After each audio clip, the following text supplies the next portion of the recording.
স্বপ্না মোহননগরের একটা বড় সফটওয়্যার কোম্পানিতে কাজ করত। সেখানেই একটা শিবম নামের ছেলেও কাজ করত। স্বপ্না আর শিবম একে অপরকে অনেক ভালোবাসত। প্রতিদিনের মতন রাত 8টায় যখন অফিসের ছুটি হয়ে যায় আর সবাই চলে যায়, তখন শিবম স্বপ্নার কাছে যায় আর বলে, আরে স্বপ্না, কত কাজ করবে গো তুমি? এদিকে দেখো, স্টাফেরা বাড়ি চলে গেছে তো, আর এদিকে এই ম্যাডাম এখনো কাজই করেই যাচ্ছে। আরে কি আর বলবো, আজকে তো আমি তোমার সাথে বাড়ি যেতে পারবো না। আমার একটা ফাইল আছে, ওটা কমপ্লিট করে বসকে আজকেই দিতে হবে। আমার কাজ শেষ হওয়া পর্যন্ত আমি বাড়ি যেতে পারবো না। আর আমার মনে হয় কাজ শেষ করতে আমার 11টা-12টা বেজেই যাবে। ও, তাহলে তো আমি তোমার সাথেই থাকবো এখন। আরে আমার চিন্তা করো না, আমি ক্যাব নিয়ে বাড়ি চলে যাব। আর তুমি যদি বাড়ি দেরি করে যাও তো তোমার বাবা তোমার কি অবস্থা করবেন সেটা তুমি ভালো করেই জানো। আরে না না, রাতের বেলায় ক্যাবে করে বাড়ি যাওয়াটা ঠিক হবে না। আরে না, তুমি বাড়ি যাও, আমি বাড়ি পৌঁছে তোমাকে কল করব, ঠিক আছে? স্বপ্নার কথা মেনে শিবম নিজের বাড়ি চলে যায়। আর স্বপ্নাকে অফিসে কাজ করতে করতে কখন 12টা বেজে যায় সে বুঝতেই পারে না।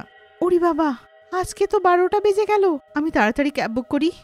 ক্যাবটা বুক করার সাথে সাথেই ক্যাব অফিসের বাইরে চলে আসে। স্বপ্না ক্যাবে বসে আর বলে, কি ব্যাপার দাদা, আপনি তো বুক করার সাথে সাথেই চলে এলেন। ভালোই হলো, এমনিতেও আজকে অনেক দেরি হয়ে গেছে। কিছুক্ষণ পর স্বপ্না ক্যাবের বাইরে দেখে আর ও দেখে অবাক হয়ে ড্রাইভারকে বলে, আরে দাদা, এইটা কোন রাস্তা দিয়ে নিয়ে যাচ্ছেন? এখানে তো আশেপাশে সব নির্জন। ক্যাব ড্রাইভার জোরে হাসতে লাগে আর স্বপ্নাকে বলে, ম্যাডাম, আপনার মতন এত সুন্দরী মহিলাকে এত হইচই মতন জায়গা থেকে আমি কি করেই বা নিয়ে যেতে পারি? এটা কি আজে বাজে বলছো তুমি? স্বপ্নার কথা শুনে ক্যাব ড্রাইভার একটা ভয়ঙ্কর ভূতে পরিণত হয় আর হেসে বলে, সত্যি তো খুবই অপূর্ব দেখতে। তুমি কি আমায় বিয়ে করবে? তুমি একটা ভূত আর আমি বিয়ে তোমার সাথে?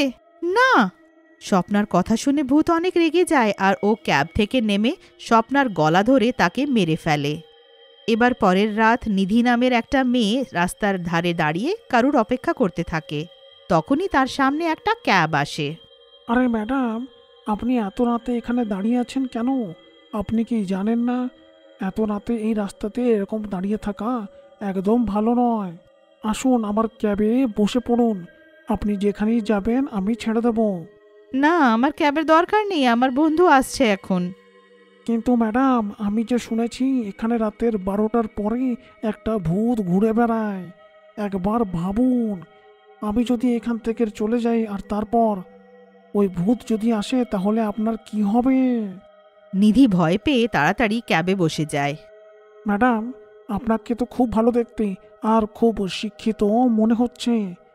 আপনি কি ওই মোহননগরের সফটওয়্যার কোম্পানিতে চাকরি করেন বুঝি? হ্যাঁ, কি ব্যাপার দাদা, আপনি তো ঠিক চিনেছেন। আমিও একটা সুন্দরী দেখতে শিক্ষিত মেয়েকেই বিয়ে করতে চাই, বুঝতে পারলেন ম্যাডাম? আচ্ছা ম্যাডাম, আপনিও তো সেরা মেয়ে, আপনি কি আমাকে বিয়ে করবেন? তোমার মাথা ঠিক আছে? একটা ক্যাব ড্রাইভারের সাথে কোন শিক্ষিত মেয়ে বিয়ে করতে চাইবে? আর আয়নায় নিজের চেহারাটা দেখো, বিয়ে করবে। নিধির কথা শুনে ক্যাব ড্রাইভার একটা ভয়ঙ্কর ভূতে পরিণত হয় আর রেগে বলে, ক্যাব ড্রাইভাররা কি মন থেকে ভালো হয় না যে তোদের মতন মেয়েরা তাদেরকে বিয়ে করতে চায় না? যে ওরে বাবারে, তুমি একটা ভূত! এটা আমি কোথায় ফেসে গেলাম?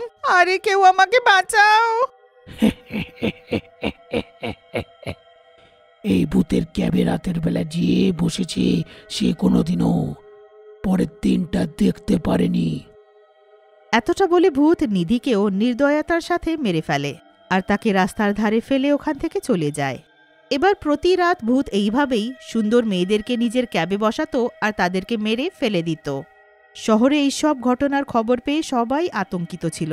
তারপর একদিন পুলিশ মোহননগরের সফটওয়্যার কোম্পানিতে যায়। তখনই শিবম নিজের অফিসে পুলিশকে দেখে তাদের কাছে যায় আর তাদেরকে বলে, স্যার, আপনি আমার বান্ধবী স্বপ্নার ব্যাপারে কিছু জানতে পারলেন? আর নিধিও তো কাল থেকে উধাও আছে। ওয়েল, স্বপ্নের মতো নিধিও কালকে মারা গেছে। ওর সব কালকে রাস্তায় পড়ে থাকতে পাওয়া গেছে। যে ওদের দুজনকে খুন করেছে তাদের জ্যান্ত ছাড়বো না আমি। আমরা সিসিটিভিতে এটা দেখতে পেরেছি যে একটা ভূত কালকে ওদের খুন করেছে। আর হতে পারে ওই ভূতটা বাকি মহিলাদেরকেও মেরেছে। আর ওই ভূতটা রাতে ক্যাব নিয়ে বেরোয় আর সুন্দরী মহিলাদের শিকার করে। কিন্তু আমরা এটা বুঝতে পারছি না যে ওই ভূতটা এটা করে কেন আর ওকে ধরবো কি করে। তখনই অফিসের মেঘা ওখানে আসে আর পুলিশকে বলে, স্যার আমি আপনার কথা শুনলাম। আমি এমন একটা তান্ত্রিক বাবাকে জানি যে ওই ভূতকে 1 মিনিটে ঠিক করে দেবে। আর ভূতকে তান্ত্রিক বাবার কাছে নিয়ে যেতে আমি আপনার সাহায্য করব। কিন্তু কিভাবে? স্যার আমি রাতের সময় ক্যাবের জন্য রাস্তায় ওয়েট করব, আর আমি জানি একটা সুন্দর মেয়েকে দেখে ও নিশ্চয়ই আসবে। তারপর আমি তার ক্যাবে বসে তার সাথে গল্প করব আর তাকে তান্ত্রিক বাবার কাছে নিয়ে যাব। কিন্তু মেঘা, এতে অনেক রিস্ক আছে। আমি এমনিতেও নিজের সবচেয়ে ভালো বান্ধবীকে হারিয়েছি, আর এখন তোমাকে আমি হারাতে চাই না। শিবম ঠিকই বলছে। ওই ক্যাবওয়ালাকে ধরার জন্যে আমরা সবাই মিলে তোমার প্রাণ বিপদে ফেলতে পারবোই না। তখনই শিবম একটা উপায় ভাবে। ও পুলিশকে বলে, স্যার, যদি মেঘার জায়গায় আমি শাড়ি পরে লিপস্টিক লাগিয়ে কাল রাতে ওই ভূতের অপেক্ষা করতে থাকি। আর এমনিতেও সপনা বলতো যে যদি আমি মেয়েদের মতন সেজে রাস্তায় দাঁড়াই তো সব মেয়েরা আমার সামনে একদম বেকার লাগবে। কথাটা তো কিন্তু মন্দ বলনি। তারপর শিবম, মেঘা আর পুলিশ মিলে একটা প্ল্যান করে।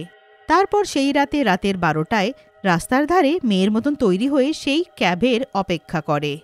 তখনই ও একটা ক্যাব আসতে দেখে। শিবম হাত দেখিয়ে ক্যাবটা থামায়। ও ক্যাব ড্রাইভারকে বলে, দাদা আমি লালচক যেতে চাই। আসুন না গো ম্যাডাম, বসুন। আমি আপনার মতন সুন্দরী পটকা আগে দেখিনি।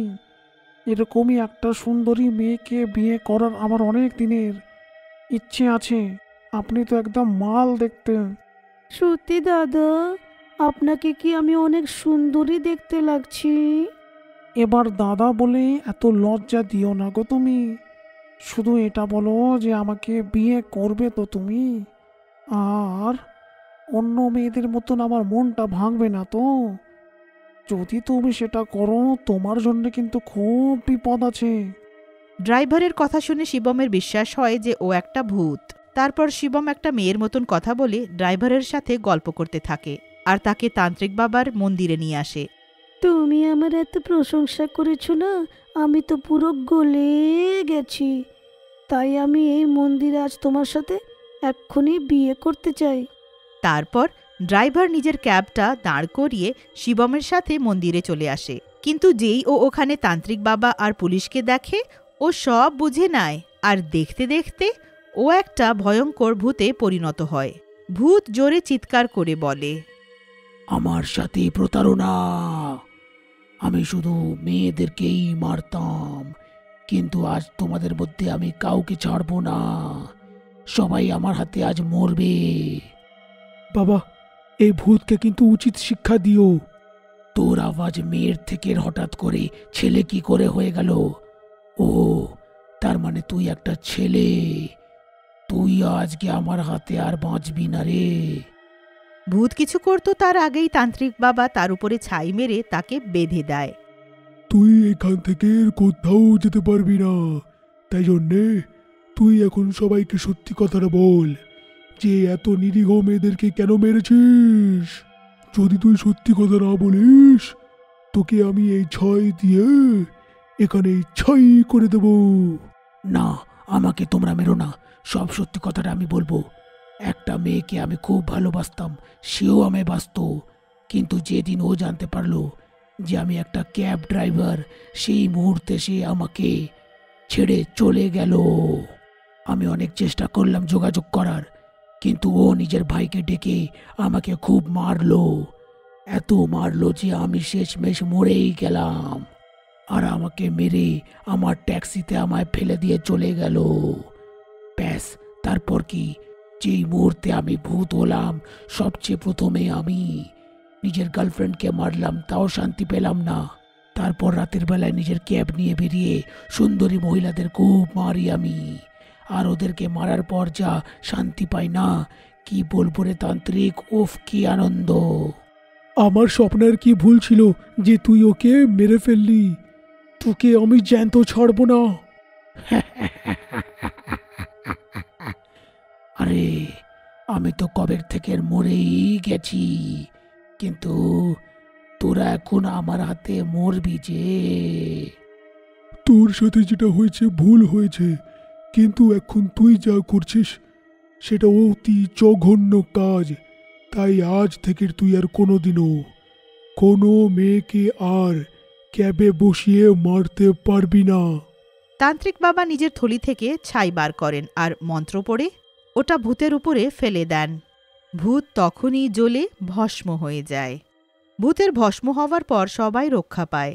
পুলিশ শিবম আর তান্ত্রিক বাবাকে ধন্যবাদ জানায়, আর তারপর সবাই নিশ্চিন্তে ওখান থেকে চলে যায়।